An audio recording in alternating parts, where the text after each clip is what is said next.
soit c'est continuer à dénoncer silence autorité l'État sous la criminalité qui va le terrain en dans le pays, que la cause de la population continue à violer.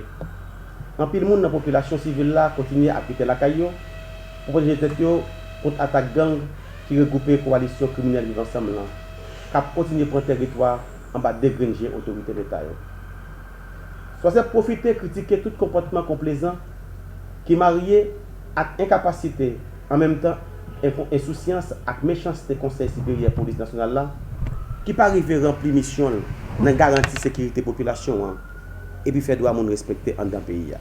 Dernière attaque les exam sous commune Mimbalé à 15 coffres montre une fois encore gouvernement haïtien a KPT pas aucune volonté pour le problème criminalité pays a connaît depuis quelque temps.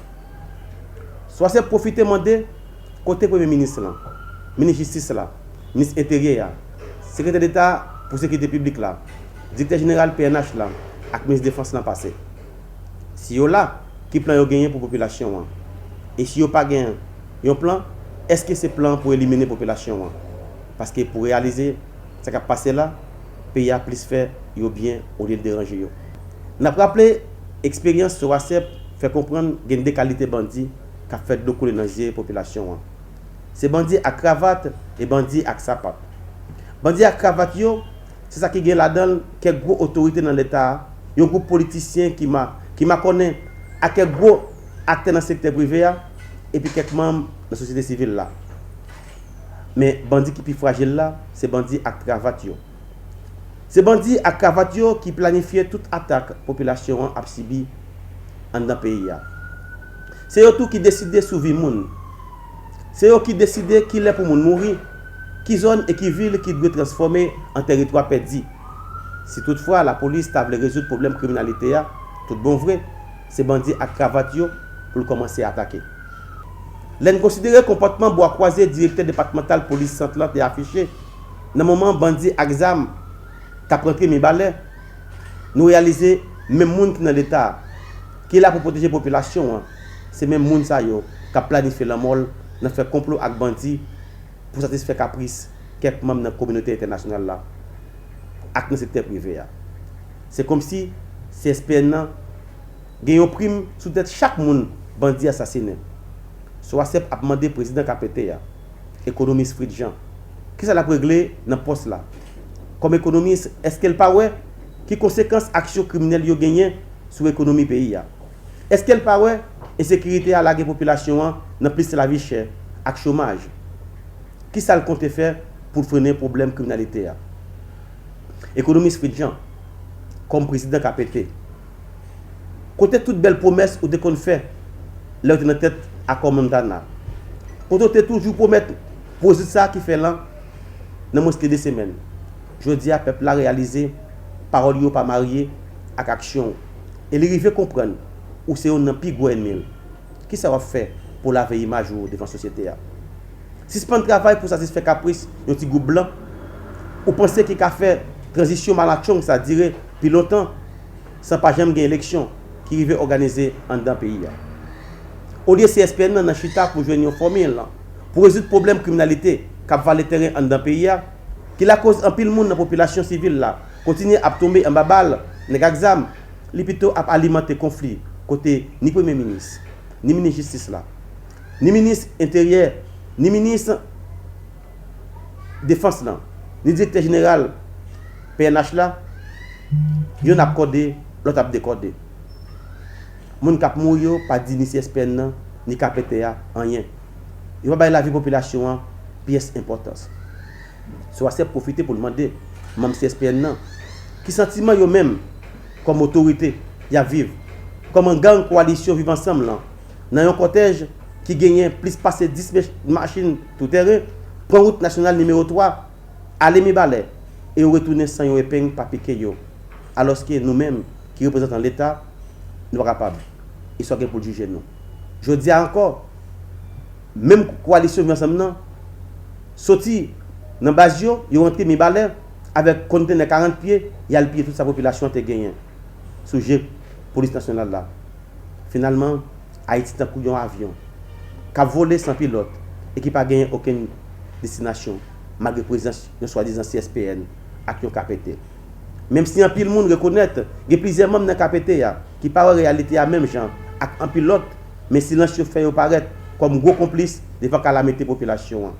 Sous base ça, il est important pour le premier ministre haïtien Alexis Fizeme, ministre de justice là, ak sécurité publique là, maître Patrick Pellissier, ministre intérieur à collectivité territoriale là, Paul-Antoine Bien-Aimé, directeur général PNH là, Normine Rameau, ak secrétaire d'État pour la sécurité publique là, Mario Andresson, réalisé, ils ont échoué. Ils n'ont pas de pièce, capacité, ni crédibilité pour gérer la situation et la sécurité pays à connaître dernier temps. Ça y est. Trop de monde mourir sous conscience. La population a violé trop. Ils doivent démissionner pour permettre le pays à prendre une autre orientation. Soit à continuer à plaider en faveur de l'élaboration d'un plan de sécurité national.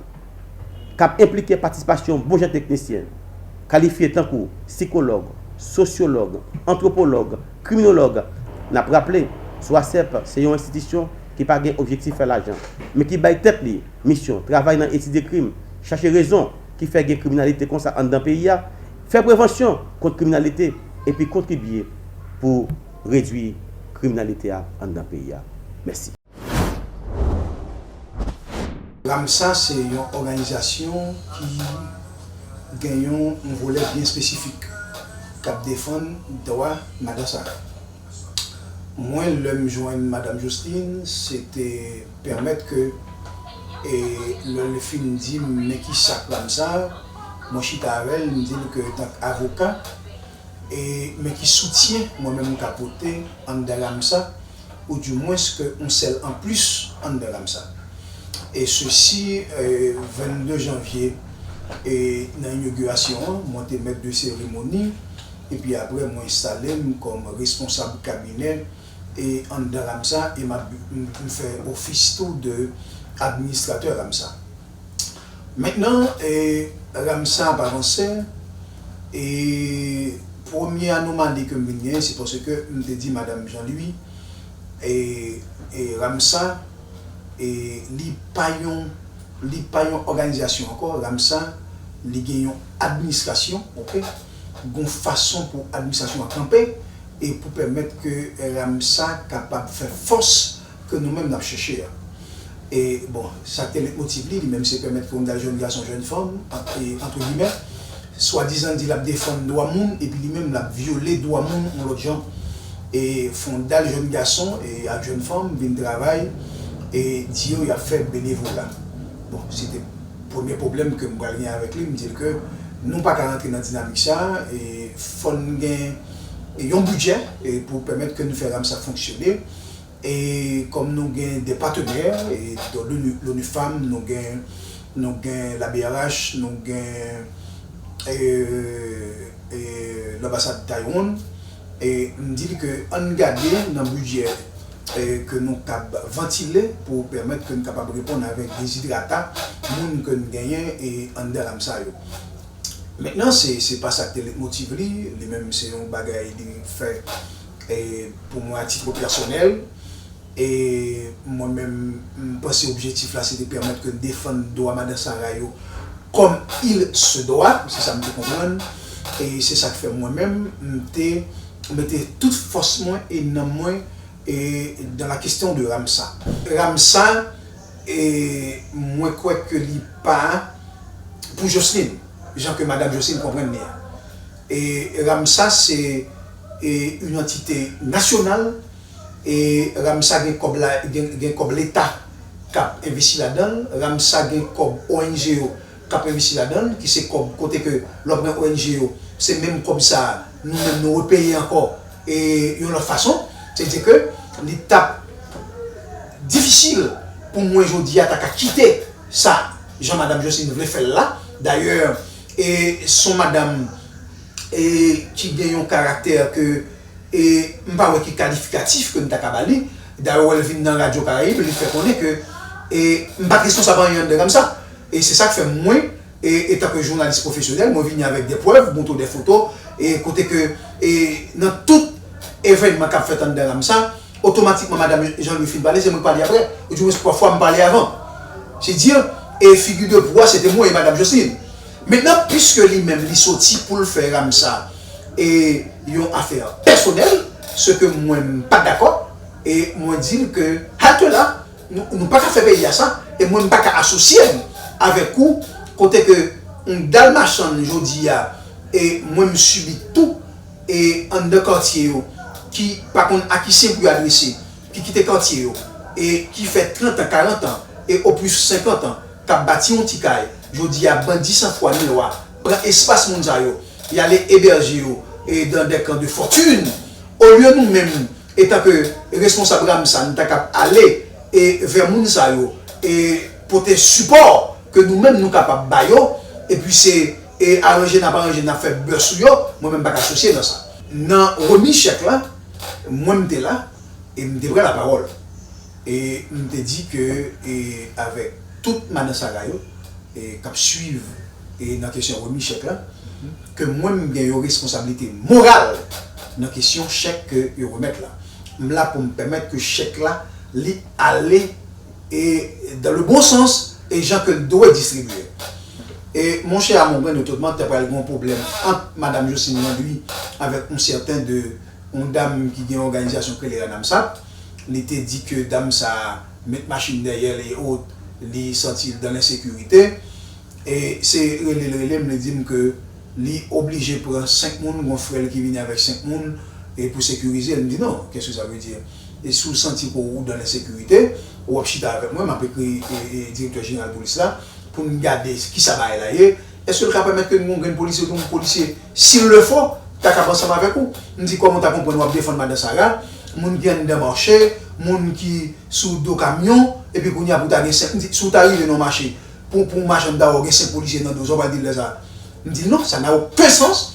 Ou pas qu'à faire comme ça, ou pas qu'à avoir 5 policiers dans 2 heures et comment on va faire payer yo? C'est le ça me l'apprendre que libre $30 000 dans 8 millions de gouttes Madassara yo te balle pour le bail et puis pour et bail policier et c'était là que tu as commencé problème moi avec lui et il pas de machines c'est même comme ça le prend il acheter machine mais ne comprendre pas rien de sérieux dans question Madassara et Jean comme te dit dans conférence de presse que me bail mois dernier et la question de Ramsa c'est une question de face et ça mon a regardé dans la télévision ça mon a entendu et sur les réseaux sociaux, mais à l'intérieur de Ramsa, pas de ça.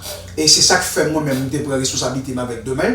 Moi, aller et dans l'ULCC, moi, déposer une plainte formelle, moi, écrit et au directeur général de l'ULCC pour me demander, et il faut qu'il y ait que l'ULCC permette que vous menez une enquête, et sous, parce que, comme cabinet de Madame Jocelyne, c'est comme trésor public là, le BRH est bon comme et la BRH pas bon comme personnel li bon comme que et citoyens et citoyennes pays a contribué, le ministère des Finances bon comme les bon comme pays, le ministère de la Culture bon comme les bon comme pays, et bien c'est raison pour laquelle qui fait que nous sommes obligés d'écrire le 9 et dernier pour demander avec ULCC et permettre que lui ouvre une enquête sur la gestion de Madame Jocelyne dans tête Ramsa qui fait Ramsa et qui sont affaires personnelles pendant que tout le monde comprend Ramsa sont questions de Madassara que la défendre. Maintenant je dis à moi apprendre que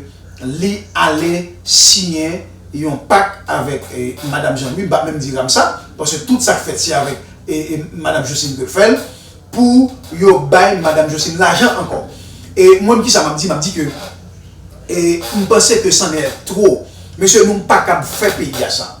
Et d'ailleurs, on connaît que monsieur Monazar, c'est un avocat, et son jeune garçon, ou plein avenir, mais là, nous ne pas capable un pays qui n'a insécurité à outrance. Et m'a regardé le week-end dernier, nous avons question que nous avons chèque avec les petites et moyennes entreprises. Et jeudi, nous décidons de bailler chèque avec des organisations, mais pour nous faire qui ça, mes amis?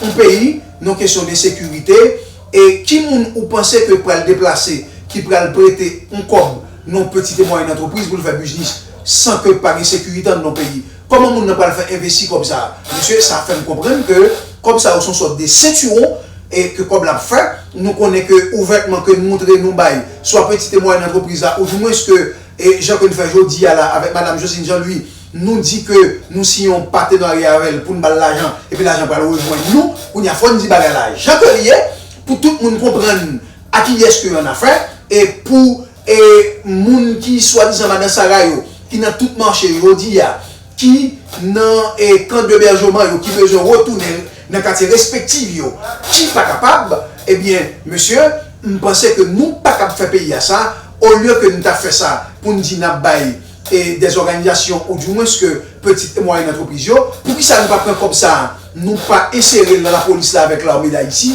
pour permettre que des sécurités capables de retourner dans les plus brefs délais dans le pays là ça au moins quand il y a la sécurité là ça nous est capable de parler de l'investissement nous capable de parler de et nous sommes capables de faire commerciaux en toute quiétude d'esprit c'est ça nous-mêmes nous apprenons et c'est la raison pour laquelle déplacement nous dans le moment ça, pour nous dénoncer le comportement dilatoire et M. Monazar dans la question à blanchir l'argent avec Mme Jean-Louis sans que le pas tenu compte que bon dossier qui pendant oui mais c'est membre comme ça oui moi c'est avocat comme ça qui te prend responsabilité de permettre que l'argent et tout ça qu'a fait pour faire en faveur de Mme Sarayo.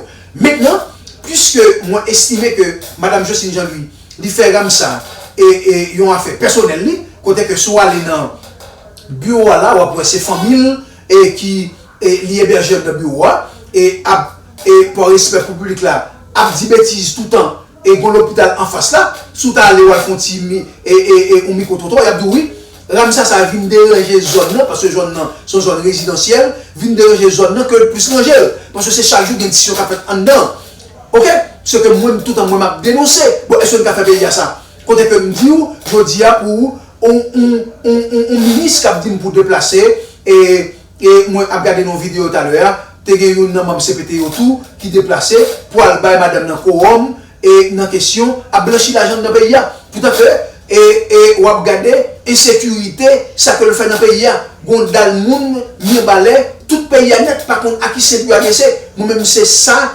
et bataille moyen c'est permettre que hémorragie ça li stopper et tout le monde qui décidait et par entremise Madame Jocelyne Jean-Louis a blanchi quoi pour moi je dis à ça montrer ça même montrer que c'est comme bien blanchi et c'est comme bien pas calme Madame Sarayo parce que si le ministre a déplacé pour venir signer pas avec Madame Jocelyne Jean-Louis avec tout scandale que ça fait sous les ondes et m'baille conférence de presse m'a continué bailler ne dit pas même chita ou du moins que pas même temps et tant qu'avocat pour le temps que USCC et mener enquête là moi me dénoncer ça et comportement et ministre et m'attendre dans les jours à venir côté que USCC capable de retracer l'argent ça va côté au fait et pendant que soi-disant dit c'est Madame Sarah il y a bail pour sauver et dans question et qui a un problème dans le pays.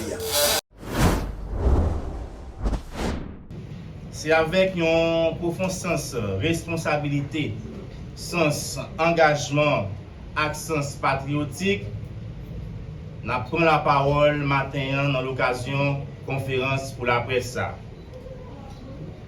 Le pays a traversé un moment qui est plus difficile dans l'histoire. Le pays a tombé dans le Kachouboumbe Sahalié parce que nous avons une colonne s'autobré dirigeant sans poutia. Une colonne manfoubin qui déconnecté à la réalité pays et qui n'est pas capable de répondre à défis socio-économiques, politiques, pays a fait face. Nous-mêmes nous aidé.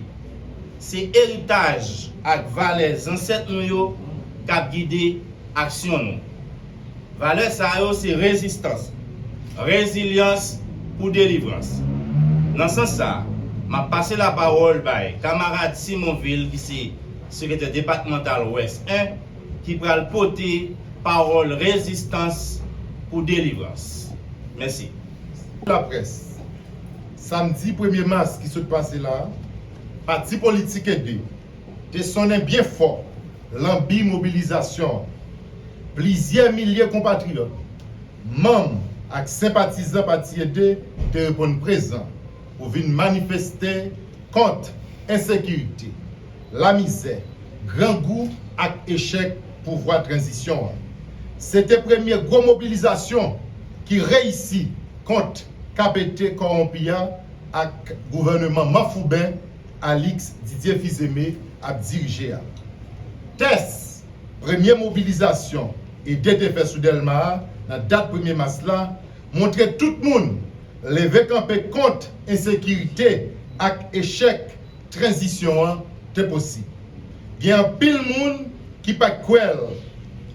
C'est possible jusqu'à ce que yo ouais ak denawe yo plusieurs milliers de monde sous Delma sous initiative parti politique aidé qui a exigé démission sans condition qui a été corrompu avec gouvernement Manfoubin Alix Didier Fils-Aimé a dirigé. Depuis ça, 20 mobilisations populaires a ouvert. Depuis ça, 20 mobilisations populaires pas suspend souffler. Depuis ça, c'est plusieurs centaines, milliers de monde qui prennent la rue pour demander pouvoir criminel là, bail talon.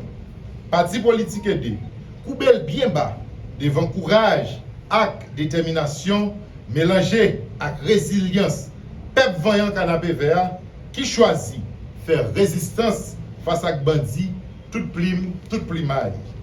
Criminel qui a tué peuple chaque jour, avec Sila qui a planifié la mort chaque jour dans la villa d'accueil. C'est même criminel yo. Bataille peuple là, c'est bataille contre bandits. C'est bataille contre tout bandit. Bandit n'a qu'à péter corrompiant avec gouvernement décrié qui m'a saucission avec l'autre bandit sans foi ni loi pour tuer l'espoir. C'est bandit n'a qu'à péter avec gouvernement qui livrait territoire d'une après l'autre. C'est bandit n'a qu'à péter avec un gouvernement qui livrait Sodo avec Mibale. Dans le parti politique aidé, nous décidons résister pour ne pas exister. Et demander au peuple à continuer à résister pour ne pas exister. Nous ne pouvons pas prendre un craponnaille qui a pété criminel là. Qui voulait faire peuple qui a résisté à passer pour bandit. Nous ne pouvons pas prendre une intimidation qui a pété corrompu, qui a créé un faux discours. Comme quoi, brigade canapé vert, peuple canapé vert, c'est bandit. Il y a un discours comme quoi, yo c'est bandit, yo pas vle l'espoir. Nous pas fait bac. Nous pas fait bac. Peuple a parlé. Peuple a parlé. Parce que bataille peuple a pas gagné. Situation irréversible. Pas déjà. Pas 3 gens. Peuple a parlé. Capété a parlé. Capété criminel l'a dit. Li pas qu'à bailler sécurité. Capété corrompu a dit. Li pas qu'à faire référendum. Capété insouciant à vrai. Li pas qu'à faire élection. Qui donc, peuple a mandé yo, qui ça aurait été à faire là encore? Patience peut l'arriver dans bout de lit. Nous mandé Capété à prendre une décision sagesse pour Pita Papitrice.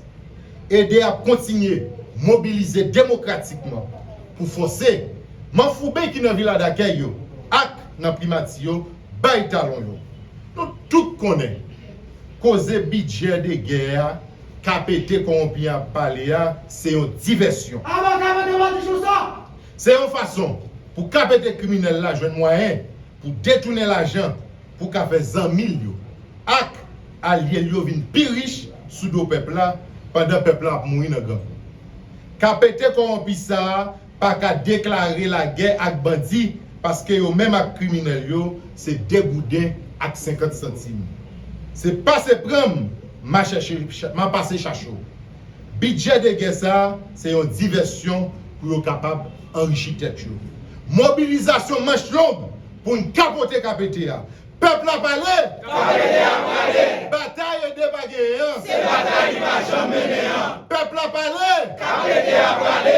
Peuple a parlé. Capété a parlé. Bataille peuple a bagaille. C'est bataille qui va jamais mener. Merci. Merci pour la question là, mais malheureusement, vous posez des questions, c'est parce que peut-être vous n'avez pas assez d'éléments d'information. Et sous histoire aidée avec le représentant à parler là. Depuis le mois août, dans l'année 2024, il a été écrit officiellement avec le représentant ça pour demander de faire retrait en dans conseil présidentiel de transition par rapport avec implication dans la corruption scandale BNCA. Représentant choisi riposter par rapport avec les propositions ou encore décisions et des plans, les camper en face d'eux et aider écrit organe qui te joue rôle médiateur dans la crise là, qui c'est la CARICOM, pour écrire officiellement, pour dire pas reconnaître Smith Augustin comme représentant encore. Qui donc aider comme parti politique, pas un représentant, c'est quasiment officiel dans le conseil présidentiel là, depuis la date août 2024. Merci. C'était quand même une coalition qui a un compromis historique, qui était voyez Smith Augustin, aider comme parti qui est conscient des situations ça, il pas qu'à rentrer dans un contexte pareil, côté un groupe monde à travailler au détriment du peuple haïtien, il choisit faire route. Peuple là, dans le camp peuple là, comme aider son parti qui construit avec peuple là, choisir être dans le camp peuple là. C'est un choix, son choix. Merci. Donc, mobilisation prochaine étape, nous pas mobilisation sans camper. Mobilisation sans camper. Merci.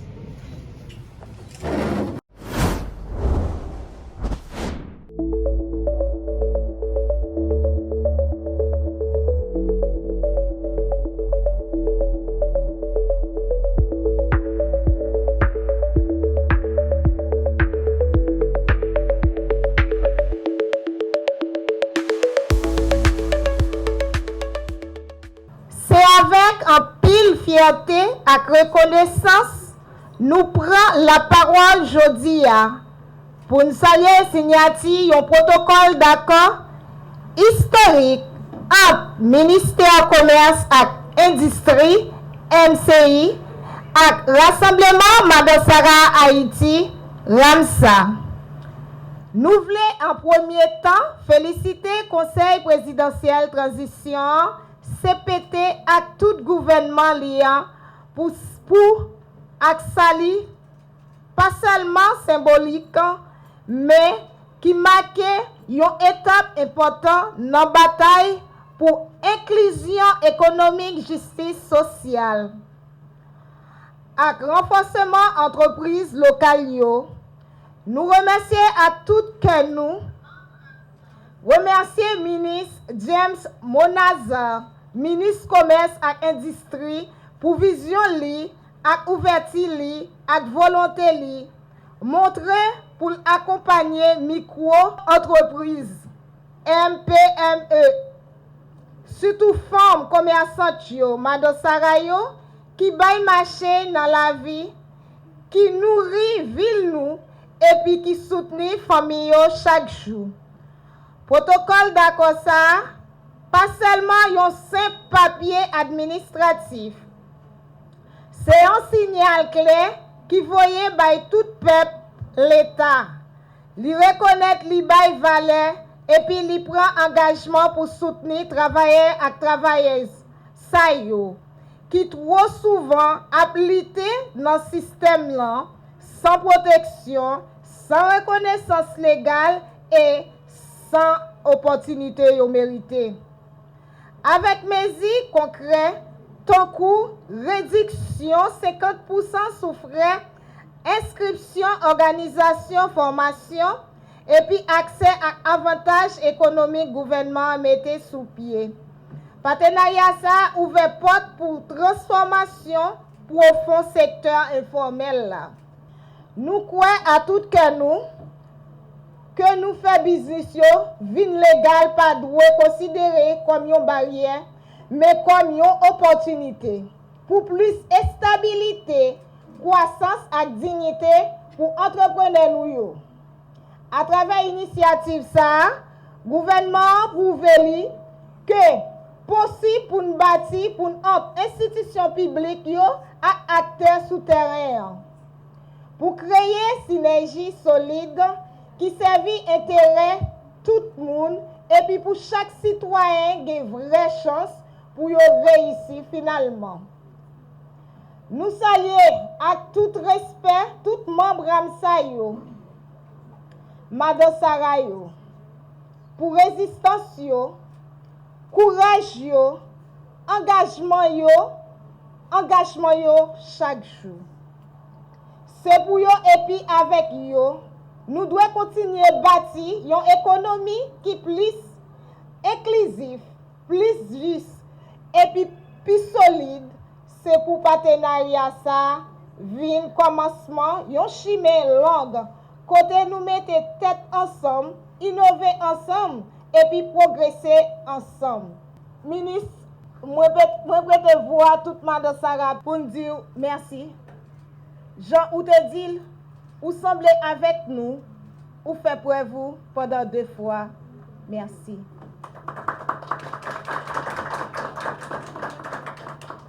Et dit ambassade Taïwan, un gros merci, un gros coup de Bobo pour partenariat nous qui était à 3%, ou mettez pied à terre ou vin banon à 2%.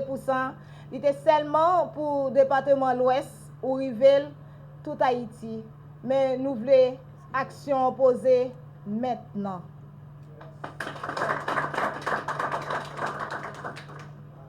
Et nous dit tout journaliste qui se boit des bananes nous-mêmes, Madame Sarah et paysans, qui pas de voix, nous pas perdre ça. Et toute équipe Ramsa qui contribuait ensemble avec le président là, nous pas perdre ça. Pape.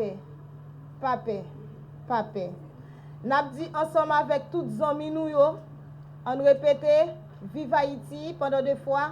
Vive Drapeau, vive Ramsa qui c'est rassemblement Madame Sarah Haïti. Et nous dit, Maître Apollon, je vais être pour vous. Vive Haïti, vive Drapeau, vive rassemblement Madame Sarah Ramsa. Merci tout le monde.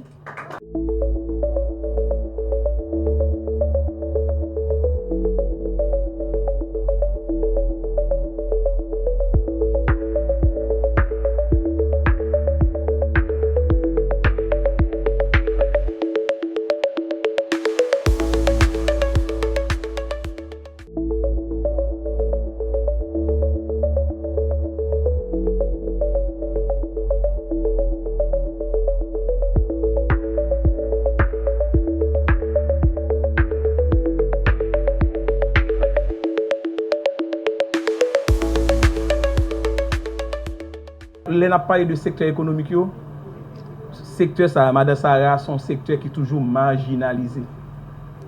Yo pas jamais comme commerçant, yo toujours c'est de monde et terre à terre. C'est son secteur qui est très marginalisé et ça fait moi t'apprécier dans discussion là. Nous voulons bailler Madame Sarah yo dignité yo.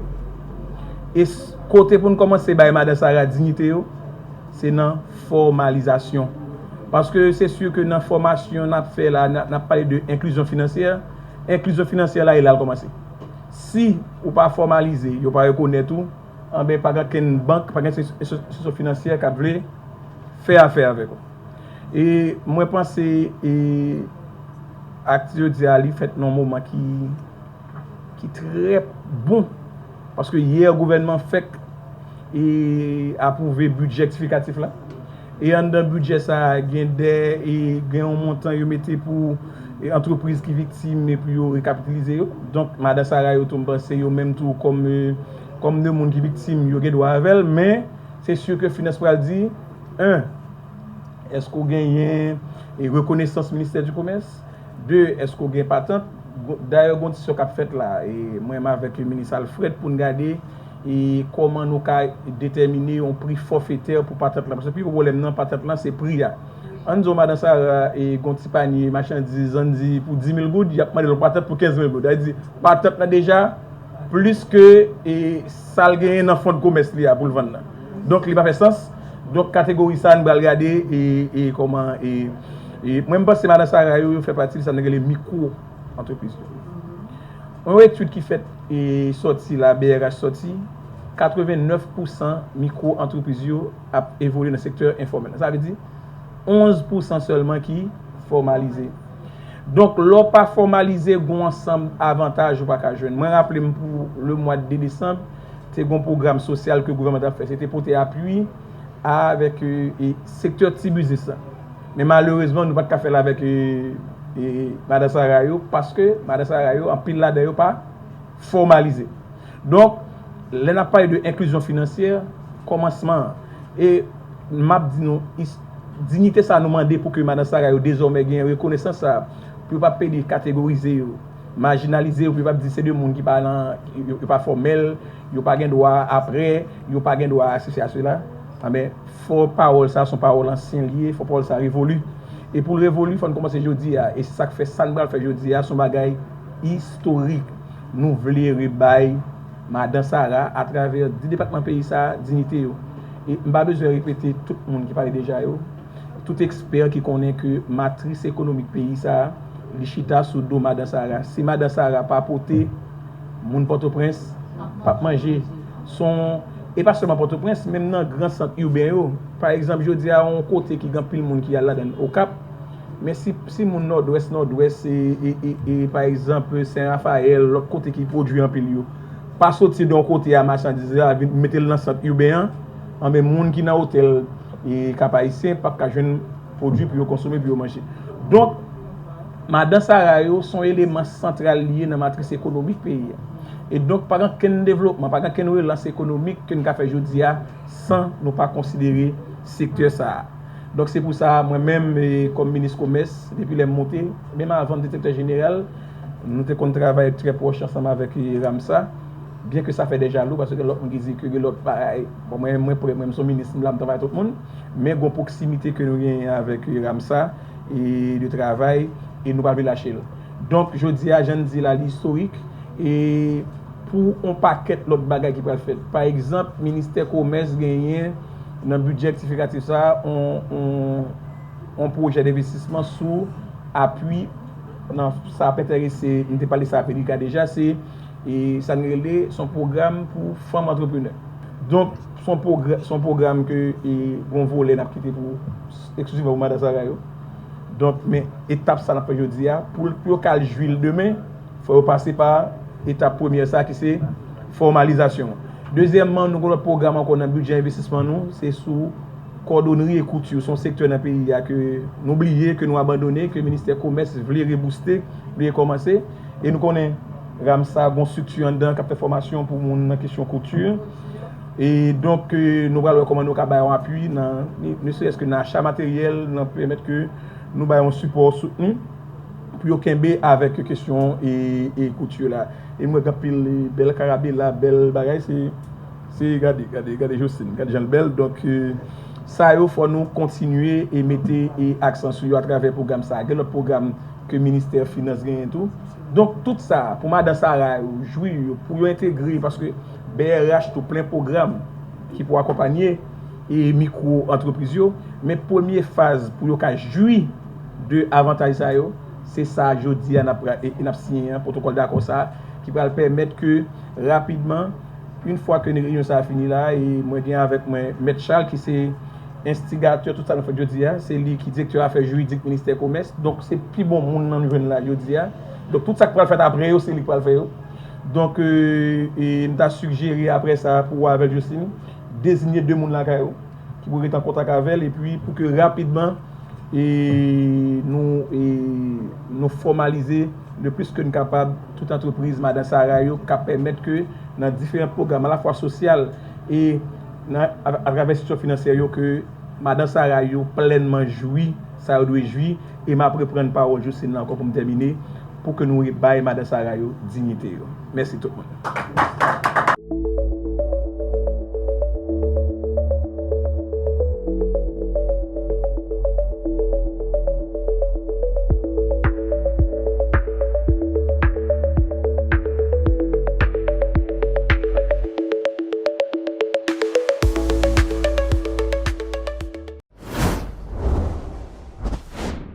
Bonjour tout le monde, je suis Diana Manilla, je suis chef de mission avec MSF en Haïti. D'abord, on vous remercie énormément d'être ici et de montrer un intérêt sur ce que MSF Bluetooth disconnected.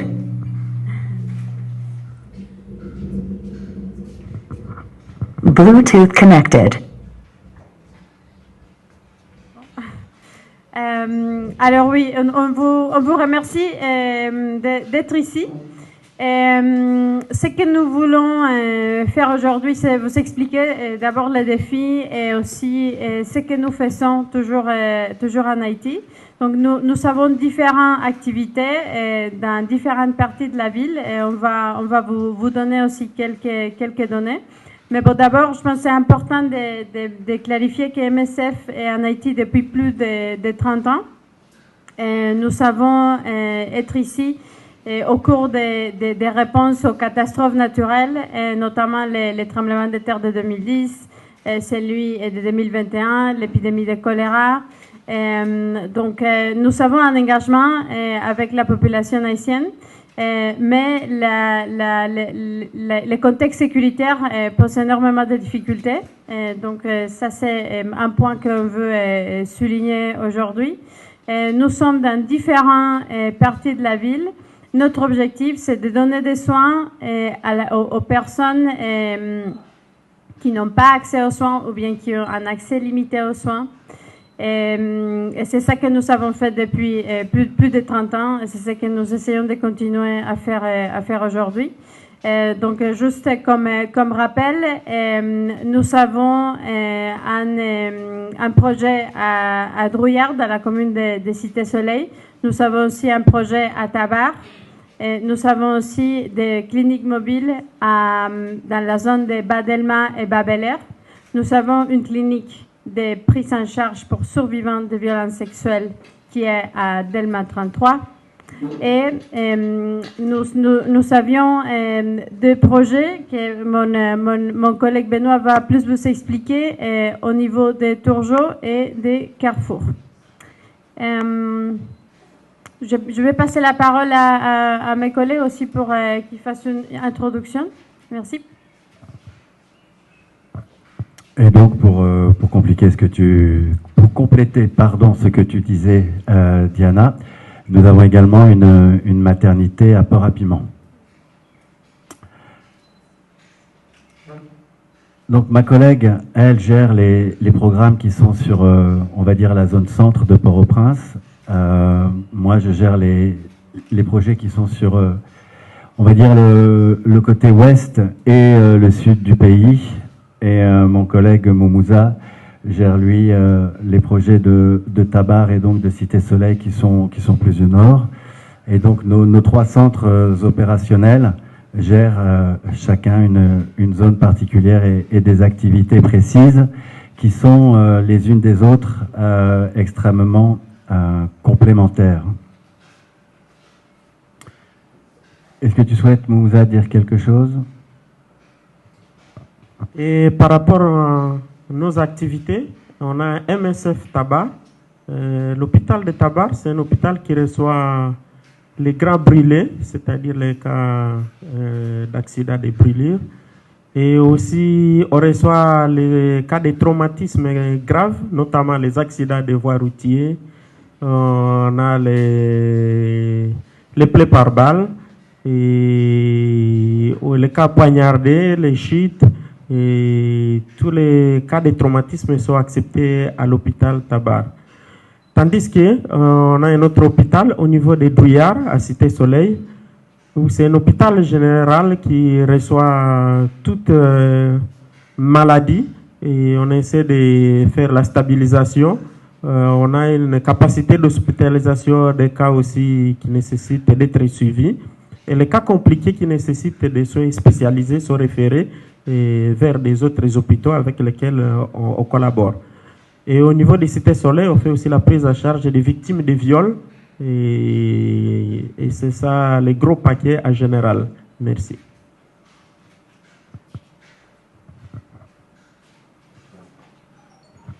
Ok, merci. Donc, rapidement, on va vous présenter les chiffres, comme on avait dit au début. Et après les chiffres, Benoît, Vasseur et Diana, ainsi que Moumouza va reprendre la parole pour vous parler plus en détail, non seulement des impacts de la violence sur nos activités ici en Haïti, mais aussi de vous parler de la continuité de nos activités médicales dans l'aire métropolitaine ainsi que dans le sud du pays à Port-à-Piment.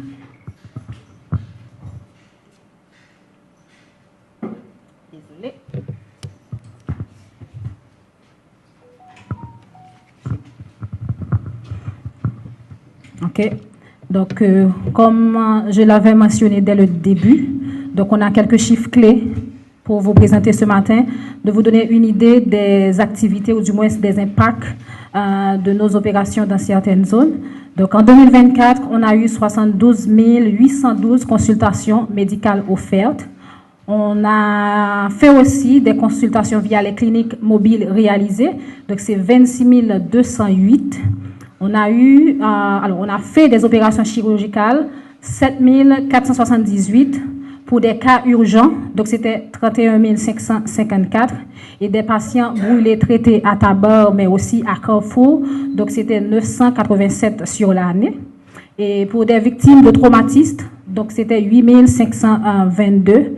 Et pour des consultations prénatales et postnatales, donc on a pris en charge 10 418 patients. Donc on a réalisé aussi 1349 accouchements. Et pour les survivantes et survivants de violences sexuelles, donc on a pris en charge 4 891 patients. Donc ce sont ces données donc, qui donne une idée globale des activités, ou du moins une idée de nos opérations ici en Haïti pour l'année 2024. Donc, on va repasser la parole à nos chefs de mission qui vont vous parler des activités à Port-au-Prince, la continuité de nos activités à Port-au-Prince. Donc, je repasse le micro à Diana pour commencer, pourquoi pas. Et chacun va vous parler des activités médicales suivant leur projet, je pense. Merci beaucoup. Alors, je voudrais souligner l'importance de l'accès aux soins de santé sexuelle et reproductive. Donc, c'est l'accès aux soins surtout pour les femmes et les jeunes adolescentes où il y a énormément d'obstacles.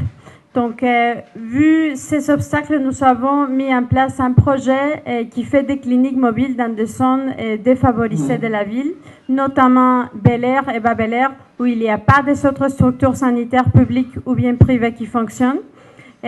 Donc, juste pour vous donner un aperçu, nous avons fait en 2024... Ok, Nous avons fait en 2024 plus de 26 000 consultations externes au cours des cliniques mobiles. Et je veux que ce soit très clair que de toutes ces 26 000 consultations externes que nous avons fait dans la zone de Bel-Air et Bas-Delma, 70% ce sont des consultations pour les femmes.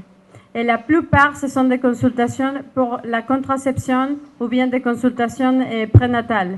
Donc, il y a un défi énorme dans ce type de quartier de la ville où il y a énormément de stigmatisation contre la population qui habite dans ces zones, mais c'est une population qui n'a pas accès aux soins. Donc, c'est pour ça qu'on organise des cliniques mobiles chaque semaine dans ces zones. Un autre défi lié à la santé sexuelle et reproductive, c'est l'accès aux soins pour les survivants de violences sexuelles. Donc, MSF a une clinique dédiée à la prise en charge de violences sexuelles à Delma 33 depuis 2015, qui s'appelle PRAMEM. Et seulement dans l'année depuis le début de cette année, au cours de 3 mois, on a vu 750 patients. Et au cours de l'année 2024, on a vu près de 4000 survivants de violences sexuelles. Aussi à la maternité Isaïe Gentil, qui se situe à Chancerelle, dans la commune de Cité-Soleil, nous avons déjà ouvert aussi une clinique dédiée à la prise en charge des violences sexuelles. Les premiers jours, on a vu 3 patients, le deuxième 6 patients, le troisième 20 patients.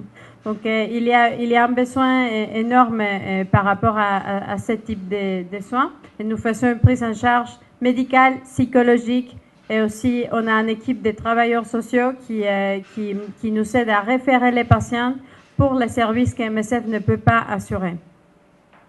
Une autre activité importante liée à un défi majeur que nous connaissons tous, c'est les déplacements dans différentes parties de la ville. Donc aussi à travers le projet des cliniques mobiles, nous organisons des cliniques dans différents quartiers de la ville où il y a des personnes déplacées.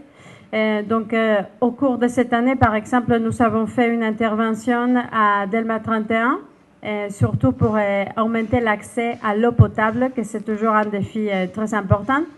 Et nous avons aussi organisé une clinique mobile au niveau de Kenskov, qui c'était des personnes déplacées par la violence dans cette zone. Et actuellement, nous sommes à Delma 33, tout près de l'hôpital de la Paix, où il y a aussi une quantité importante de personnes déplacées. Donc, nous faisons une intervention médicale, mais aussi une intervention pour augmenter la disponibilité d'eau potable. Et on planifie actuellement d'augmenter la capacité en termes de latrines.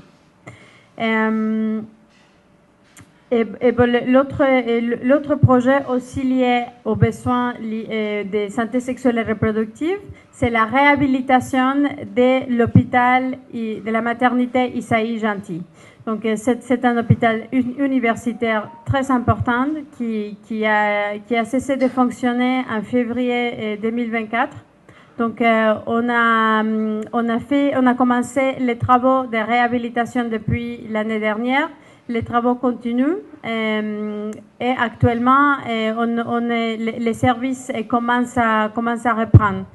Et on espère pouvoir appuyer surtout aussi l'appui pour tous les résidents parce qu'il s'agit d'un hôpital universitaire. Donc voilà, ce sont ces projets qu'on essaye de focaliser surtout sur l'accès aux soins pour les femmes et les jeunes adolescentes pour la santé sexuelle et reproductive. Merci. Alors, je vais faire le lien entre l'hôpital universitaire donc de Chancerelle et le protocole d'accord qu'on a avec l'Université d'État d'Haïti, puisque nous également à Turgeau et Carrefour, nous avions opéré avec un partenariat pour former médecins anesthésistes et chirurgiens à l'hôpital de Carrefour. Et malheureusement, partenariat qui s'est récemment arrêté dû au désengagement de nos activités dans cette zone. Et nous avions également des services sociaux du ministère de la Santé au centre d'urgence de Turgeau, ainsi qu'un partenariat pour les spécialisations des médecins de chirurgiens orthopédiques.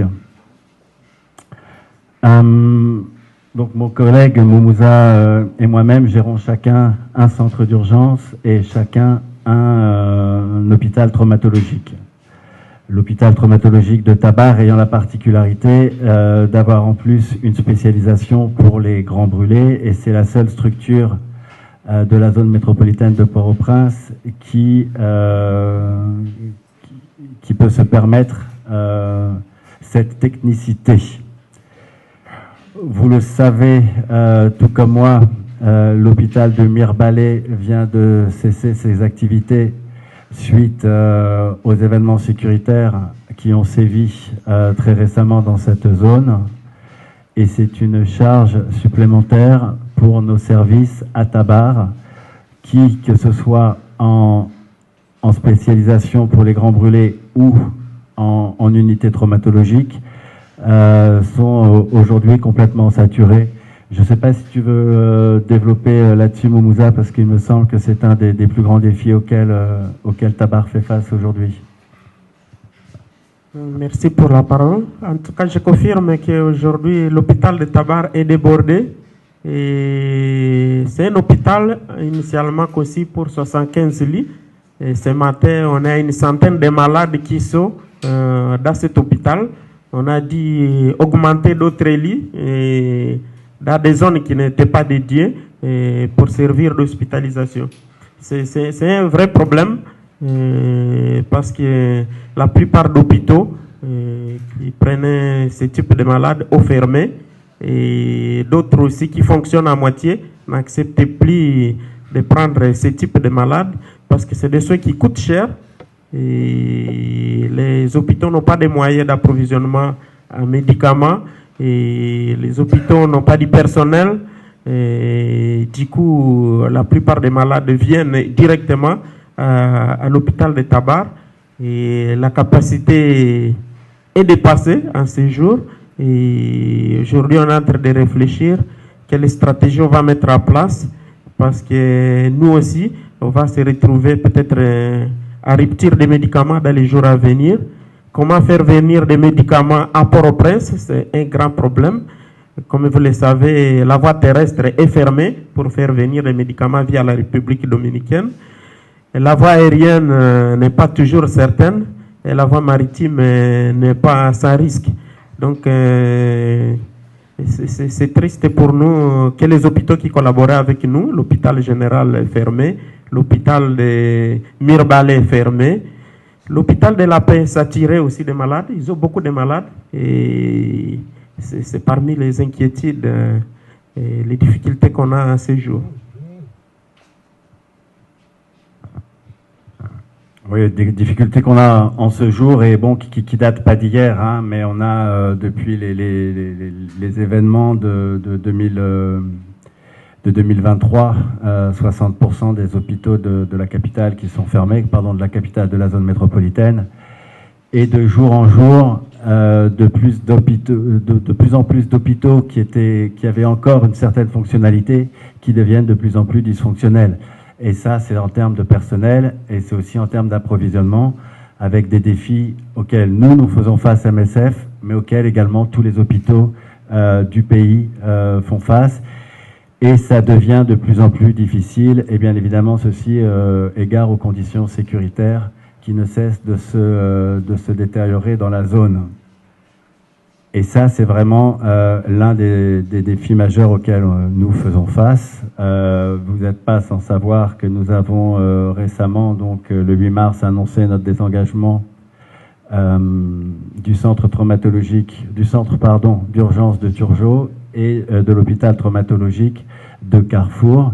Ces deux centres médicaux qui étaient extrêmement liés l'un à l'autre, puisque l'un servait de point de référence à l'autre, tout comme le centre traumatologique de Tabar avec une trentaine de Carrefour avec une trentaine de lits, pouvait également alléger les taux d'occupation à Tabar. Et donc les deux centres qui sont maintenant dysfonctionnels mais qui sont maintenant fermés, ne font qu'alourdir les difficultés que toutes nos opérations peuvent ressentir.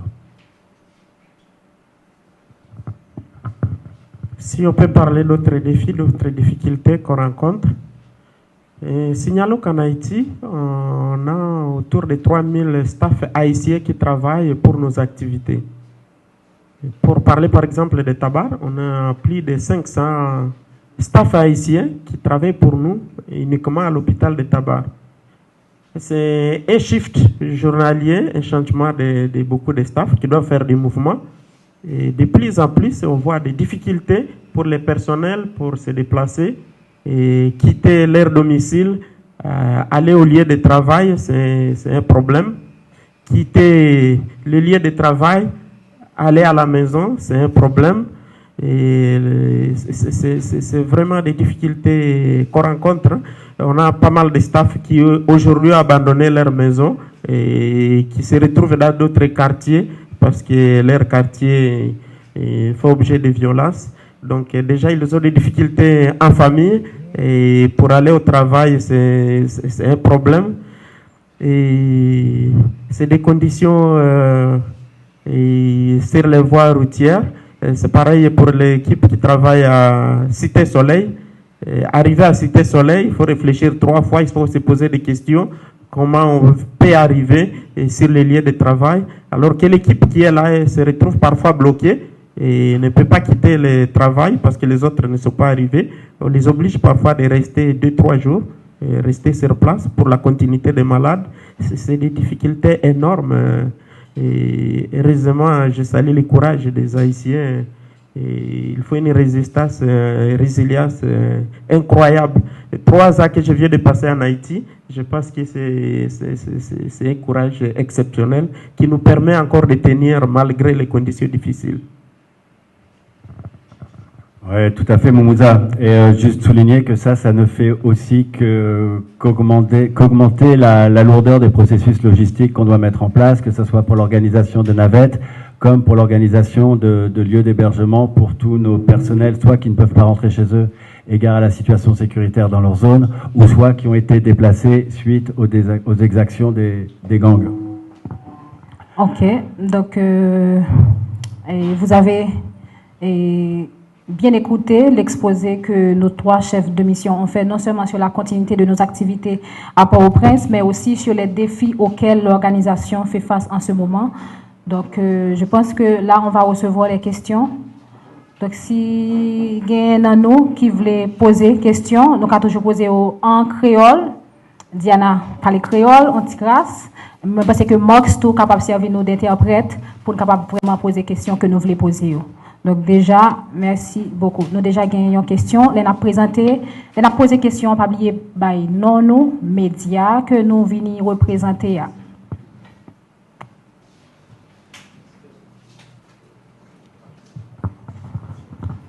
Bonjour, moi c'est Wony Augustin, moi c'est journaliste Jacques Mel TV. Face avec fermeture plusieurs centres Médecins Sans Frontières, qui est alternative qui est gagnée pour l'année 2025 là.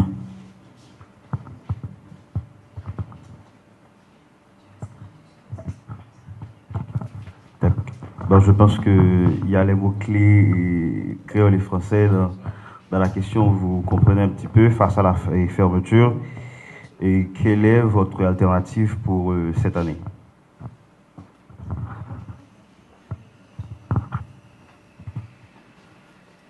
Il y a 2 alternatives, il y en a même 3. On est en train de travailler sur comment pouvoir réunir les conditions de sécurité suffisantes pour continuer à approvisionner notre centre d'urgence de Carrefour et à pouvoir y référer nos patients de Turgeot. Actuellement, on n'a pas les conditions réunies et on est à un stade de consultation avec les autorités tant gouvernementales que non gouvernementales. On étudie différentes manières de pouvoir se repositionner, tant géographiquement que sectoriellement. Tout ça, c'est encore vraiment à l'état d'ébauche et je préfère pas trop m'avancer là-dessus. Mais globalement, on peut décider de fermer complètement Carrefour et Turgeot pour se redéployer en province, dans différentes zones du pays, ou éventuellement de faire des programmes qui nous mettraient peut-être moins à risque des différentes opérations qui nous ont menacés ces derniers temps.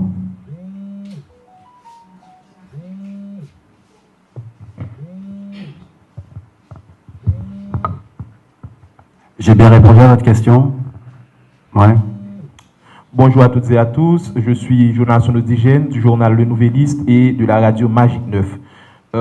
Le secteur médical haïtien souffre et les chiffres parlent d'eux-mêmes. D'ailleurs, M. Vasseur en a bien fait l'exposé.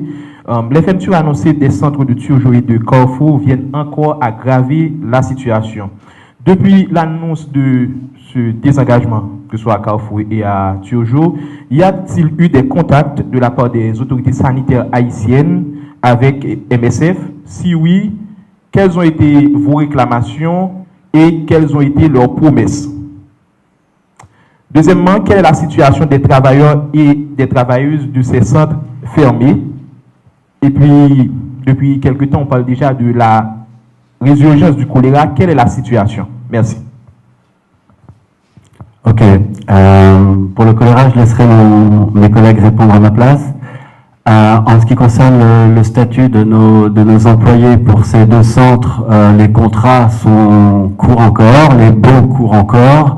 Nous n'avons pas fermé, nous nous désengageons dans l'espoir que nous pourrons retourner travailler là-bas s'il y a une amélioration significative des conditions sécuritaires. Cette amélioration significative, pour être honnête avec vous, on ne l'attend pas vraiment quand on regarde l'évolution du contexte ces jours-ci. Et on n'attend plus vraiment de promesses des autorités. C'est pas le premier incident dont MSF est victime. Donc là, pour rappeler, on s'est quand même pris plusieurs rafales qui ont impacté de 15 balles notre convoi de véhicules. Je ne pense pas que les autorités haïtiennes soient en mesure de nous promettre que ça ne se reproduira pas, et il serait un peu naïf de notre part de le croire. Donc, qu'est-ce qu'on attend pour pouvoir se réengager à Carrefour et à Turgeau? C'est une bonne question. J'ai pas vraiment la réponse. On planche dessus, mais il y a plusieurs pistes. Ben, on est en contact permanent avec les autorités sanitaires, pardon, et aussi on est en contact très régulier avec le gouvernement. Maintenant, s'attendre à ce que cette menace de violence qui pèse sur nous cesse, je pense qu'on a besoin de vous pour ça. On a besoin de vous, on a besoin de toute la population haïtienne, et on a besoin de tacler la désinformation qui circule et dont on est victime.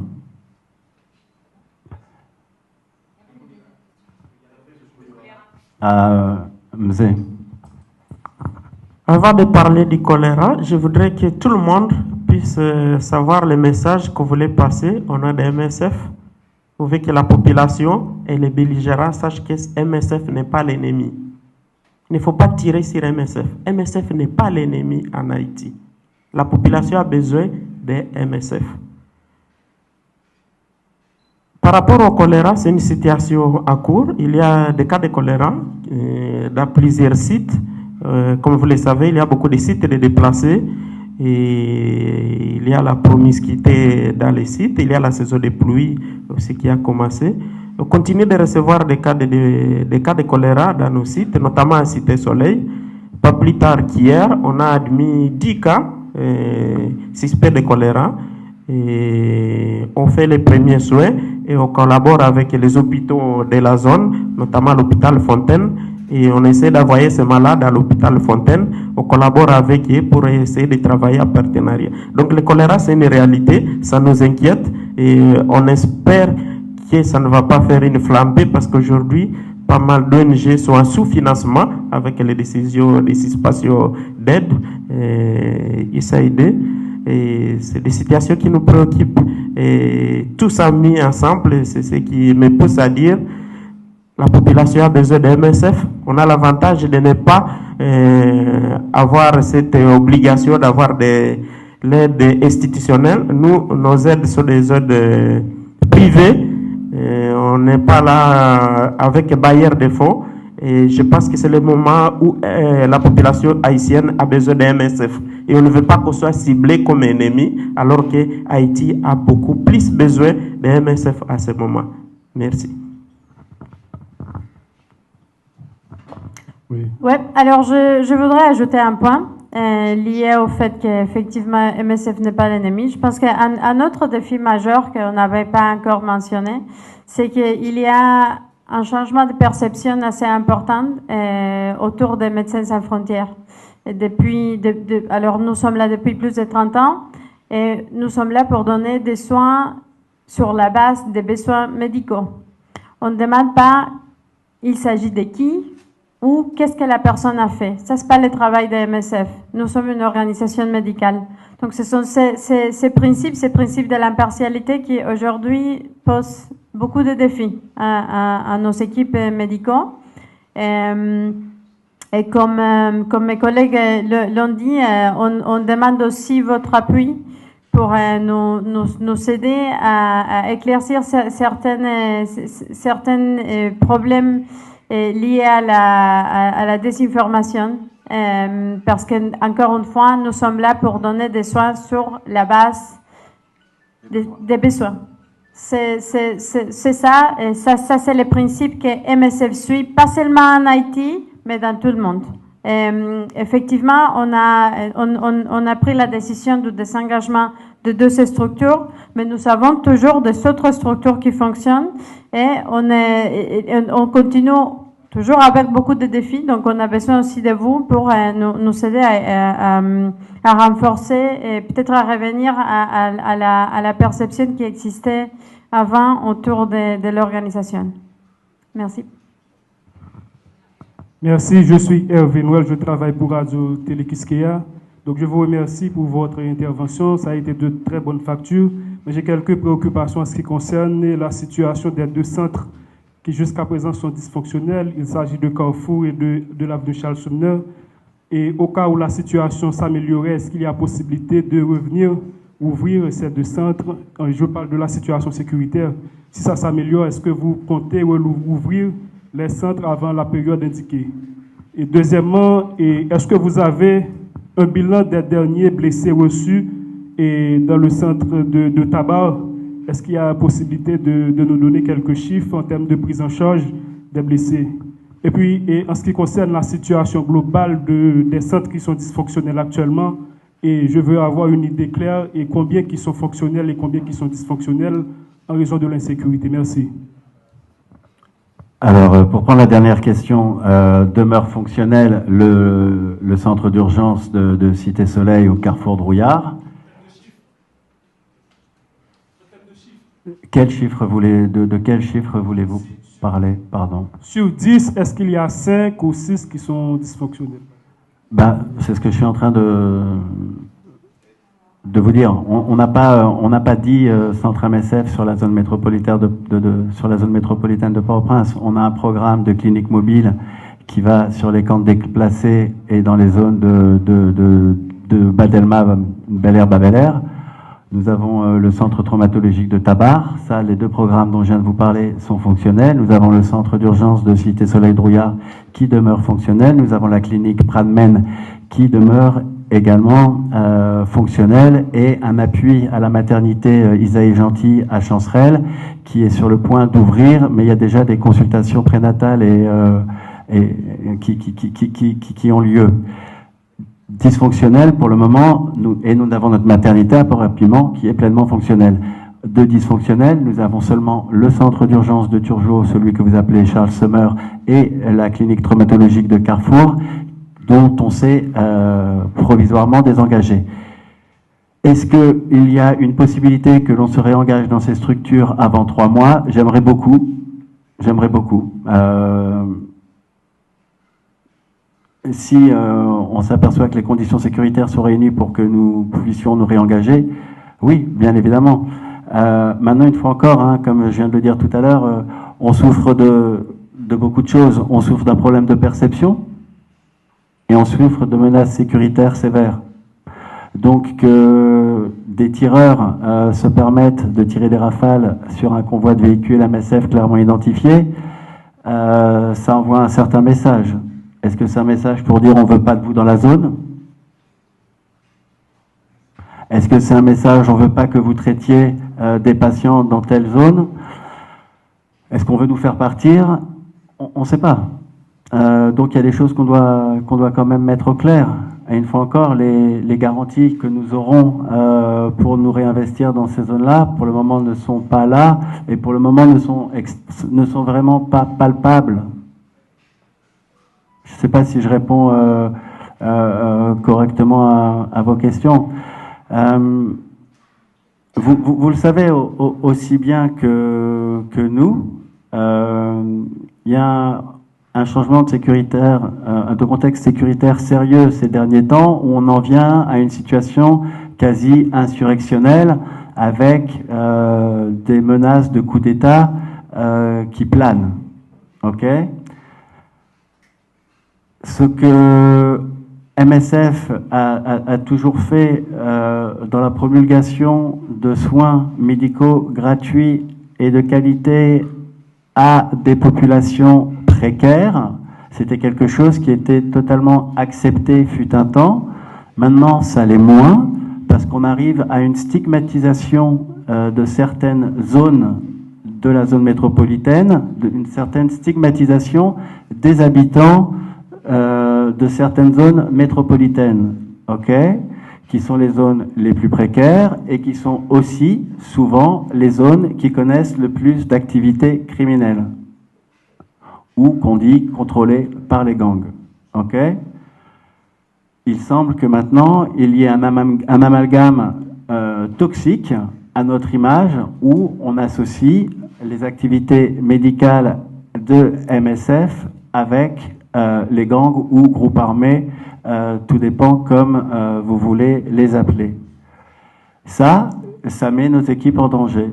Ça met nos équipes en danger dans le transport de nos patients d'une structure médicale à une autre, de nos structures médicales mêmes, ou de tout convoi, de tout mouvement, comme ce qui nous est arrivé en nous déplaçant l'autre jour de Turgeot à Carrefour. Ça, c'est vraiment, je vais dire, ce qui nous empoisonne la vie. Et quand je mentionne le besoin de votre support comme le besoin du support de toute la population, c'est bien de ça dont on veut parler. Nous, pour pouvoir travailler MSF en tant qu'organisation médicale étrangère, mais en travaillant avec, comme mon collègue l'a dit, plus de 2000 Haïtiens, on a besoin de l'acceptation de la population. On a besoin que la population accepte ce que l'on fait, c'est-à-dire fournir des soins médicaux gratuits de qualité sans discrimination aucune. Si une partie de la population nous dit non, vous ne soignez pas ce type de patient, là on ne peut pas continuer à fonctionner.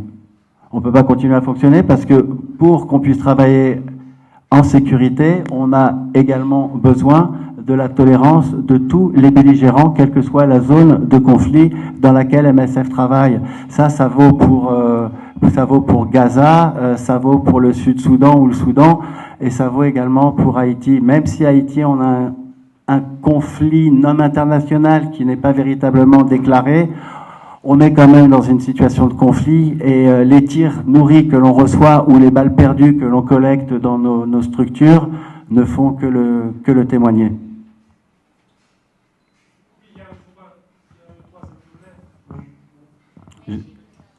Les chiffres de tabac, et pour ça je laisse mon collègue Moumouza vous en parler. Comme je l'ai bien souligné, on reçoit une pression d'arrivée des malades à Tabar ces derniers temps. Alors qu'on recevait une moyenne de 5 malades par jour, la situation est au double. On reçoit au moins une dizaine de blessés par jour. Et c'est les courbes qu'on ressent depuis maintenant 2 mois. Parce que ça fait 2 mois, on a dépassé notre capacité d'accueil des malades. Au niveau du service de trauma, on a 50 lits, mais on est toujours obligé de mettre des lits supplémentaires. Et ça fait 2 mois. Ça ne date pas d'une semaine, mais ça fait 2 mois. Et malheureusement, ces derniers temps, on sent la courbe qui continue d'augmenter, et d'où l'inquiétude. Et quand on a beaucoup plus de malades, et on veut collaborer avec les autres structures, on demande si on peut envoyer des malades vers d'autres structures. Et les structures nous disent qu'ils sont dans la même situation, où beaucoup d'autres ont aussi fermé carrément, ou ont changé leur dynamique, ils ne reçoivent plus les blessés. Et quand je parle des blessés, c'est tout type de malades. C'est les accidents de route, c'est les blessés par balle, et c'est tout type de blessures, même les cas de brûlures. Sans oublier que l'hôpital de Tabar a encore des patients qu'on avait récupérés à Miragouane suite à l'accident qui s'était passé là-bas. Les ceux de brûlures, c'est des ceux qui prennent beaucoup de temps. Les malades restent longtemps hospitalisés et du coup, ça nous prend suffisamment de place. Et Tabar ne reçoit pas seulement les malades de Port-au-Prince. On a même des blessés qui sont venus de Mirbalais suite aux attaques et d'autres qui étaient hospitalisés à Mirbalais qui ont été obligés de venir ici à Port-au-Prince. Et c'est cette pression qui m'inquiète, alors qu'il y a cette image négative vers MSF. Et c'est là où on a besoin de vous pour montrer que MSF est là pour nous sauver. MSF n'est pas notre ennemi parce qu'on ne veut pas que demain on puisse fermer Tabar. On ne veut pas que demain on puisse fermer Cité Soleil. Ce sera vraiment dommage et inquiétant pour la population. Et ça, on compte sur vous parce que vous êtes l'image de la population. Passez ce message, montrer que MSF n'est pas l'ennemi, MSF n'est pas les gangs, MSF n'est pas les groupes armés. MSF est là pour soigner tout le monde. Et MSF soigne tout le monde parce qu'on l'appelle Médecins sans frontières. Si on cherche des médecins pour soigner une catégorie, pas tout le monde, pas tout type de malade, il faut chercher médecins avec frontières et non médecins sans frontières. Le message est clair et on a besoin vraiment de vous pour qu'on y arrive ensemble parce qu'on veut vraiment rester en Haïti, mais on veut être en sécurité pour mener à bien nos activités. Pas se retrouver avec des personnels qui vont au travail, qui se font kidnapper sur les voies routières, pas des personnels qui vont au travail et qui reçoivent des coups de projectiles sur la route et qui sont blessés parce qu'ils voulaient sauver les vies. On veut sauver les vies, mais on ne veut pas être victime de cette violence parce qu'on veut sauver des vies. Voilà, merci. Et pour continuer sur les chiffres, du début de l'année jusqu'à mars, on a réalisé, toutes unités confondues, 3600 consultations d'urgence et on a traité 750 victimes de violences. Bonjour, moi-même, c'est Alix Gauthier de Radio Méga. Et question de deux volets. Et nous avons aussi le cas Gratel qui déclaré nos séries centres qui gagne et quand déplacé aussi une carrière comme ça. Et nous avons connaître est-ce que nous gagnons recevoir patients comme ça et si oui, qui prise en charge nous fait pour patients ça. Deuxième volet question c'est que dans toutes les médias, nous apprenons que Médecins sans frontières est victime d'attaques et groupe armé. Par contre, si c'est groupe armé, nous-mêmes, est-ce que nous avons des démarches nous faire bon côté la justice sur le dossier ça, est-ce qu'il y a une enquête qui est en cours sur le dossier ça? Merci, Rapine. Ok, merci beaucoup. Je réponds en créole ou en français? Je ne sais pas. En créole. En créole. Ok. Pour première question, ou demandez qui ça nous fait pour mon à Gratel, si moi t'ai bien compris, oui. Alors nous fait ça dans deux projets. Alors moi t'ai parlé sur le projet clinique mobile. Nous fait clinique mobile dans zone Belé et zone Badelma. Nous jouons un pile monde qui cherchait soins pour Gratel parce que il y a un pile problème pour joindre l'eau potable avec la trine qui fonctionnelle. Donc, nous gagnons une équipe d'infirmières auxiliaires qui retiennent en zone yo. Et nous avons approvisionnement et en plus, nous faisons clinique mobile chaque semaine. Donc, nous gagnons une équipe des infirmières médecins qui là pour bailler tout soin, y compris soin pour Gratel. Et après, nous jouons un problème ça, dans presque tout camp de déplacés. Donc, à Delma 33, actuellement, et nous te jouons un problème ça tout au niveau des 15 coffres. Et comme tout l'autre service MSF, c'est service gratis. Pour deuxième question, qui démarche nous fait pour côté la justice? Alors, collègue moi t'a expliqué. Nous avons établi un dialogue avec l'autorité, pas seulement depuis le dernier incident 15 mars, mais depuis l'incident que je pense que tout le monde connaît, qui nous a subi 11 novembre. Depuis 11 novembre, les deux patients MSF ont été assassinés dans un parking de l'hôpital de la Paix. Nous avons obligé de faire suspension de toute activité MSF dans Port-au-Prince et nous avons commencé un dialogue avec l'autorité. Que nous t'ai établi, nous t'ai tout le monde t'a montré que yo apprécié MSF. C'est ça yo t'ai expliqué nous plusieurs fois. Nous t'ai commencé à faire sensibilisation pour différents commissariats de la PNH pour expliquer mais qui ça qui MSF fait, pour qui ça nous l'a, qui ça qui impartialité veut dire. Après incident 15 mars, nous t'ai rediscuté avec toute autorité, y compris les conseils présidentiels de transition. Mais jusqu'à jeudi, nous t'ai gagné un problème, un incident grave 11 novembre, Et après, il y a un autre incident grave, 15 mars. Et pour ça, que nous sommes obligés de prendre décision de désengagement, mais nous comptons sur nous pour aider nous, pour améliorer la perception et pour aider nous à expliquer à la population pour qui ça nous l'a. Parce que nous ne pouvons pas quitter Haïti. Nous comprenons qu'il y a un pile besoin. Mais nous ne pouvons pas faire travail sans une protection minimale des staff médical, patients, ambulances et l'hôpital. Merci. Je pense qu'on va s'arrêter là. Merci pour les questions. Donc, je ne sais pas si les autres chefs de mission ont des choses à ajouter, mais si vous n'avez... OK. Il y a Momouza qui veut ajouter quelque chose. Je remercie d'abord la présence de tout le monde ici. Je voulais ajouter une autre mesure qu'on n'a pas signalée, parce qu'on n'a pas seulement suspendu les activités à Tirjo et à Carrefour, mais par contre, on a suspendu les transports des malades dans nos voitures. Et ça nous inquiète beaucoup, parce que les derniers incidents qu'on a eu, on est victime quand on transporte les malades ou quand on transporte le personnel. Donc du coup, pour éviter cette perception des voitures qui transportent les bandits, on compte sur une grande sensibilisation et un changement de perception pour qu'on reprenne le transport des malades.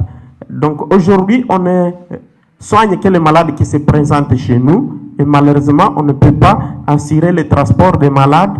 Et du coup, les voitures qu'on a, c'est des voitures aujourd'hui qui transportent du personnel MSF, mais pas des voitures pour transporter les malades. On serait heureux que la situation change et qu'on recommence à transporter les malades, parce que le transport des malades, c'est important pour sauver des vies, parce que, comme vous le savez, il n'y a pas beaucoup de moyens de transport médicalisé des malades. Aujourd'hui, on a commencé la collaboration avec la CAN, le Centre d'ambulance national, qui nous aide beaucoup, mais ce n'est pas suffisant parce qu'ils n'ont pas de moyens pour répondre à tous les besoins de transport des malades.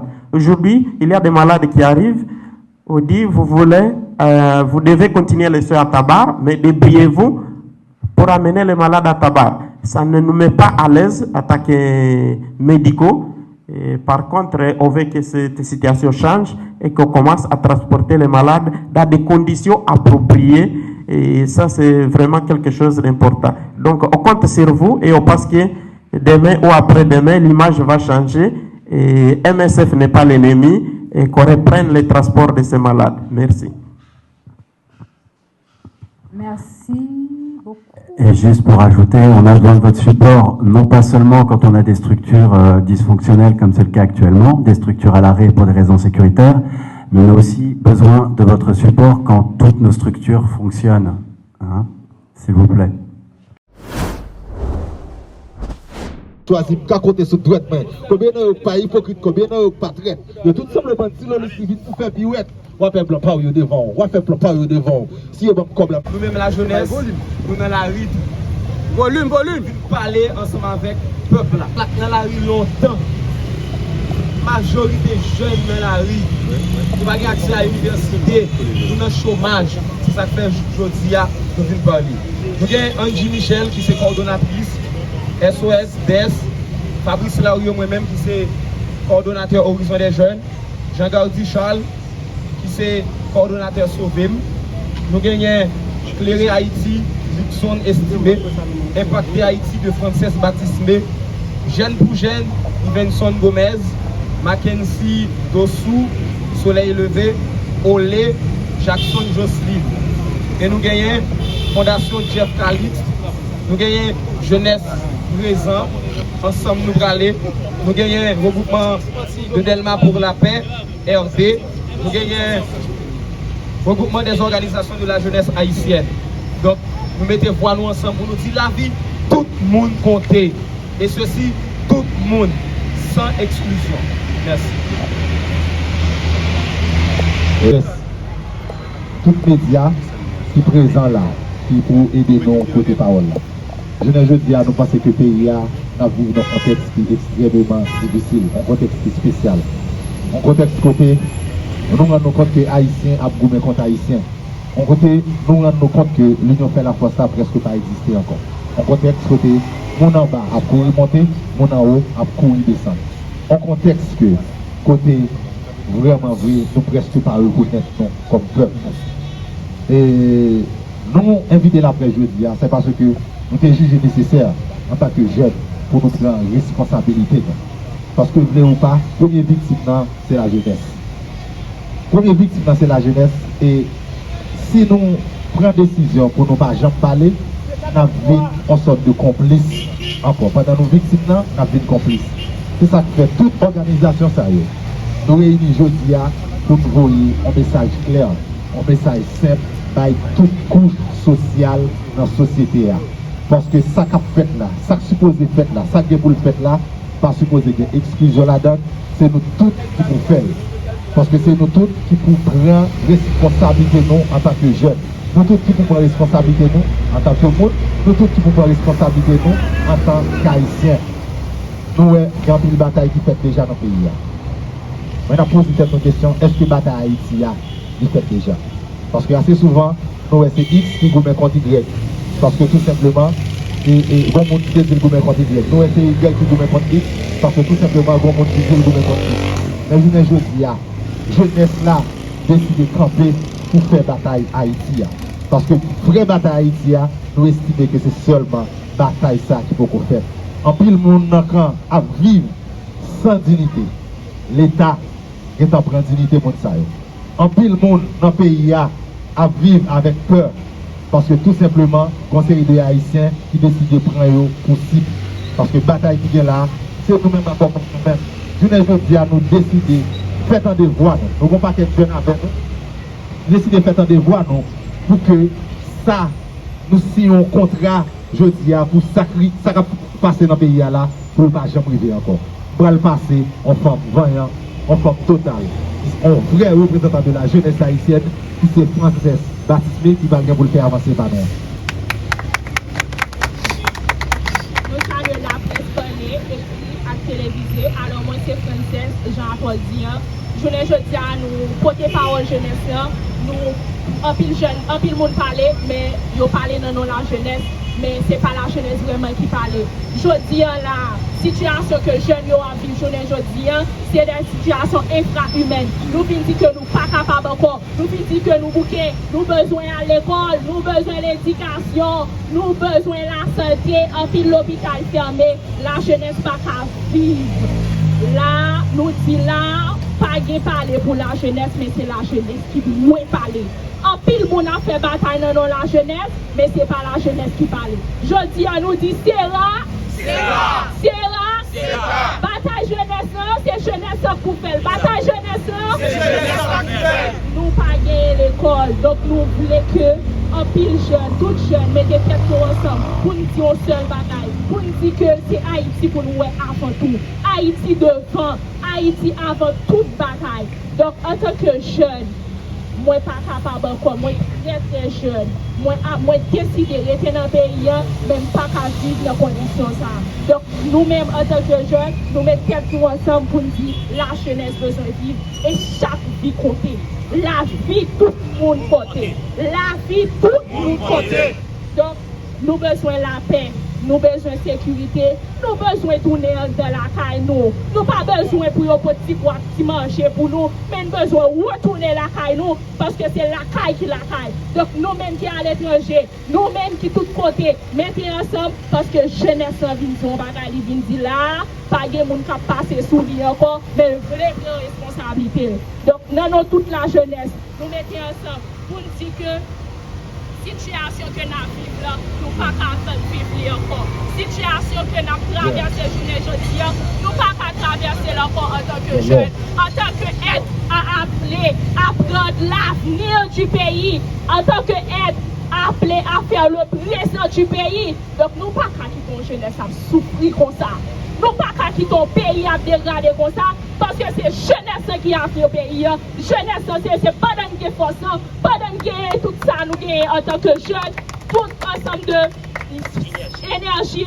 Donc c'est Kounia pour nous faire. Donc nous demandons tous jeunes, rejoignez-nous pour nous faire bataille ensemble. Engagement, c'est jeudi en lié. Engagement pas demain, ni pas après-demain. Jeudi en là, vite mettre mon impact là, parce que Haïti c'est pour vous. Haïti, nous devons sauver. Haïti, vous-même en tant qu'Haïtien, vous pas de pays de rechange. Haïti, c'est là pour y être. Tout côté à vous et nous tourner, vite faire bataille ensemble avec la jeunesse. Merci beaucoup tout le monde. Bravo, Princesse. On va rappeler que Princesse, c'est coordonnatrice impactée Haïti. Moi-même, c'est coordonnateur Remets la vie. Et on est avec nous, coordonnateur jeunesse présent, qui c'est l'autre Jean-Baptiste, qui va nous Merci, monsieur Jérémy Croix. Merci.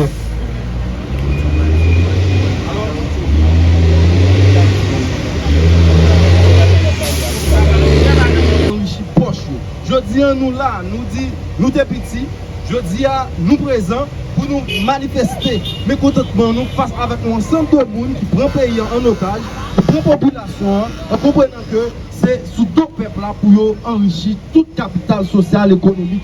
Et bien je dis, nous investissons la rue, nous mettons nous dans la rue pour nous dire non, c'est assez, nous ne sommes pas capables encore. Et il faut que les gens qui nous camp, moun qui dans zone de non-droit, moun qui pas aller dans le nord, moun qui pas aller dans le sud, pour que yo connaissent pour yo passer à la caillou. Et bien je dis, tout ça qui t'a dit, tout ça qui a fait, manger à cuite sous nous.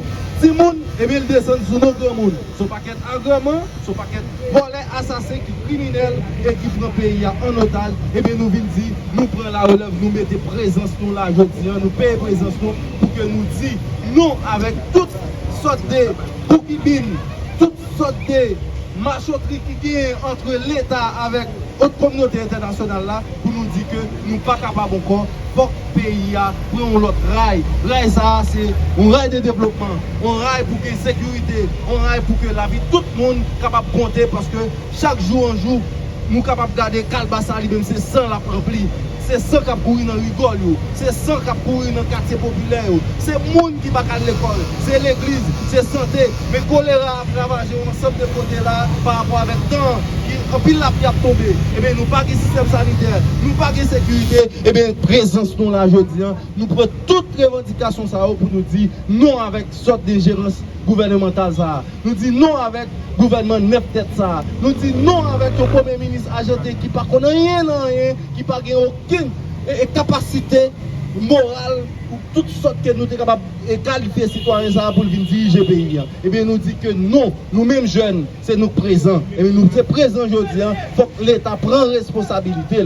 Et bien nous demandons un départ ordonné pour tout le monde qui ne pas qu'à diriger le pays, pour la jeunesse, pour les femmes, pour la diaspora, diriger le pays, parce que nous-mêmes, nous ne sommes pas capables encore face avec l'insécurité qui a mal la population. Monsieur, c'est un qui croit dans l'union, dans l'unité, dans la main dans la main. Monsieur, il y a une organisation qui relève ensemble nous braler, qui sont une organisation qui porte paix dans la zone côté Boussoti. Et monsieur Pral parler de l'insécurité, je pense que monsieur Pral faire un bisou pour nous. Moi, salue la presse parlée, écrite et télévisée. Et moi, féliciter la presse tout parce que je dis à une décision pour voyer message, revendication peuple haïtien, spécialement la jeunesse aller. Je dis à nous qu'à constater que nous avons fait face à une insécurité généralisée. Et le pire des choses, ce n'est pas l'insécurité, c'est l'incapacité que l'État a gagné face à l'insécurité. Je dis à la question que nous devons poser tête nous comme haïtiens. Si vous avez une insécurité qui a une jeune société conseille que l'État a fait silence, on demande côté vie pas bien, côté vie pas nous tout bien. Je dis à une grande bagaille qui existait que nous devons faire là, c'est pour ton solidarité. Parce que tout est fait ça que nous-mêmes nous prenons là. Tout est fait ça que l'État prend, c'est parce que solidarité suspend dans mi-temps nous. C'est parce que a fait Jean, pas a fait Jacques, a fait Jacques, pas a fait Pierre. Si c'est Solino perdu, Nazon a campé pas aucune revendication parce que c'est Solino perdu. Si me paraît Solino, mais eh bien nous regardons aujourd'hui. Sorti dans tête et les organes, rivé dans tête d'Elma 32, bandit a accaparé toute zone ça yo. Ça son bagage qui explique clair. Son signe de faiblesse. Je dis l'union fait la force au slogan que nous gagnons, mais je dis à nous perdu ça. Je dis c'est peut-être ça mine là. Pour me dire l'État irresponsable ça. L'État est capable ça. Je dis à faut que couper, faut que racher, manger que bailler terre. Je dis à pas priver nos démarches pour mal dire.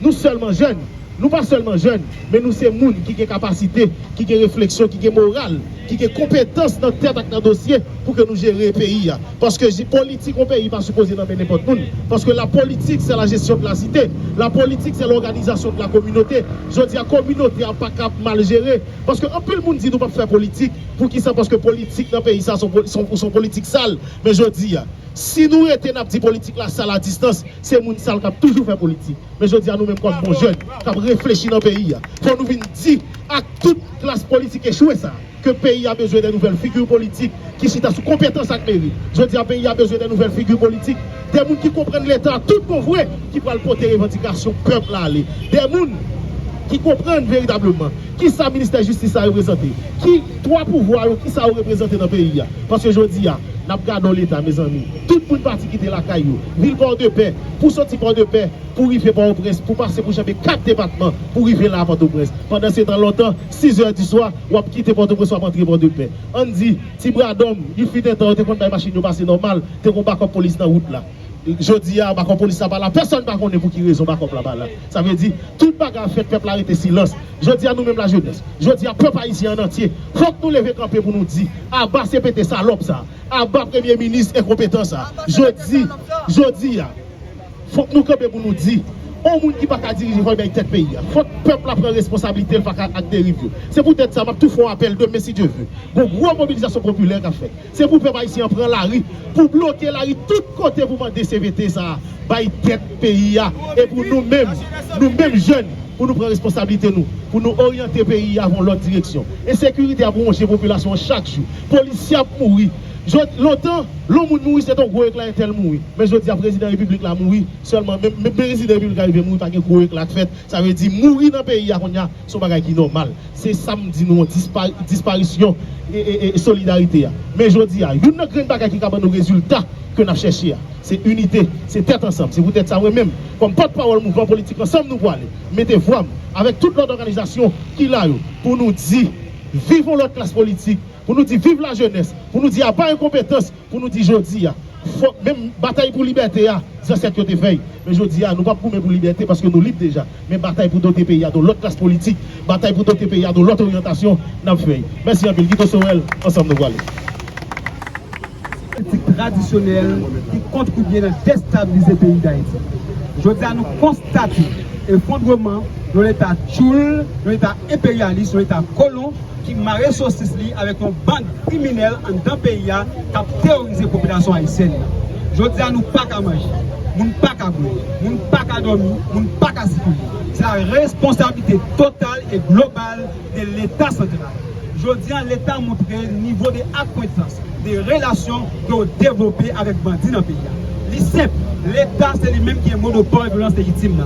L'État c'est lui qui contrôle la force contenue, force régalienne, force civile. Pas aucune force qui n'est égale ni supérieure avec l'État. L'État c'est mettre essayeur en question de sécurité. Et la sécurité c'est plus gros bien public que la population a gagné. Et c'est un droit sacré qui fait partie de première catégorie ou génération des droits humains. Je dis, ça n'a fait face à notre pays. L'éclair, c'est la responsabilité d'un groupe de monde qui est incompétent, qui est insouciant, qui reste avec, qui d'accord, jouit, privilégié à cause de l'insécurité. Si je dis, moun pa kal dans le nord, moun pa kal dans le sud, moun pa kal dans le nord-est, moun pa kal dans le nord-ouest, c'est parce que quand il a dit, il fait affaire l'État. Si pas de gang, moun qui l'a dit, il va bien chef. C'est gang qui fait un chef, et puis je dis à protéger un comme et puis je dis à clair, pour nous dire, jeunes garçons et jeunes femmes en deux pays, nous devons plus jamais flambeau résistance pas de Dieu. Nous devons continuer à lutter, nous devons continuer à bataille pour Haïti prospère, pour Haïti vivable, pour tout petit pays vivre correctement sans distinction.